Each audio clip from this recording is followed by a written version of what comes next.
this one was sick. So this was a 71 C10, and that's got a big old diesel slammed into World's first Cummins C10. He had the exhaust tucked under the inside of the bed rail and popping out the passenger side. Those rear things, those are vents. Yep. That's like a NASCAR style manifold coming out the bottom. Go back to that last picture, Bryce. See, look how far back that engine's sitting. So you would think it'd be in your lap. Yeah. But in the interior, it's really not that intrusive on the inside of it. I was really surprised at how well they did that. I think they have the firewall panned out a little bit. Is this the same one here? That's the same one, yeah. And that's why he's got that big center console right there, but it's ending underneath the stereo. Mm-hmm. So he's got a between the firewall and that, he's got a spacer or something. He's built it out kind of. Yeah, he did a good job with it. I mean, here it looks more intrusive than it really did in person. But it was amazing. Absolutely amazing, that one. Oh, cool truck, man. Cool truck without a doubt. Cool. And then there was a rad looking Dodge. That was all. Did you get a picture of that in here? The 6-wheel, I think I said. Yeah, there it is. Yeah.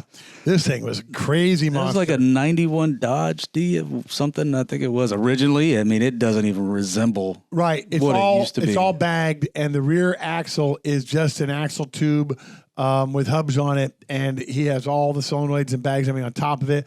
It's got a mid pivot point on the axle, on the frame right behind the cab. So it comes up, lifts, separates, and then pulls out. And I saw it go across the block in a video that Meekum shared, and it was dope looking. Did it sell? I didn't see what the video stopped before the sale. So we'll have to go back and check some of these. They're estimating $350,000 to $500,000 for that. Who buys that?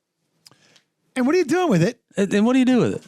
You go to car shows, I guess. This is where but with your $350,000. Is that why you buy it? You just buy it to go to car car shows? I mean, damn.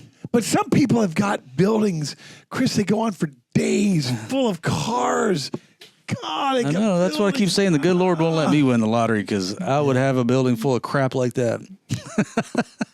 I've got 28 of them sitting out in the fucking rain right now. Not like that. If I had a building, man, we'd have that 57 Bel Air limo. Yeah. Yeah. I wonder if he went down to $7,000 on that yet. So I don't know, I have to look it back up. Because we don't have space. My garage right here in the studio is only, I could knock that back wall out and just let it drive through the kitchen. No dishes next week. Yep. All right. Bryce, where are you? I'm sitting right here.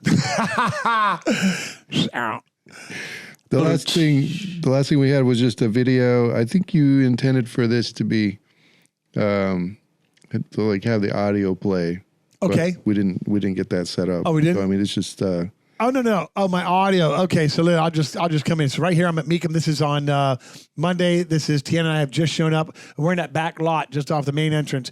And this is where the rain really took havoc last year. But right here, this was a beautifully well done Chevy Duramax. And I mean, this thing, look at the differentials on them. Man, it's crazy. Can I read it real fast? 2011 Chevy Silverado 4500 HD dually flatbed.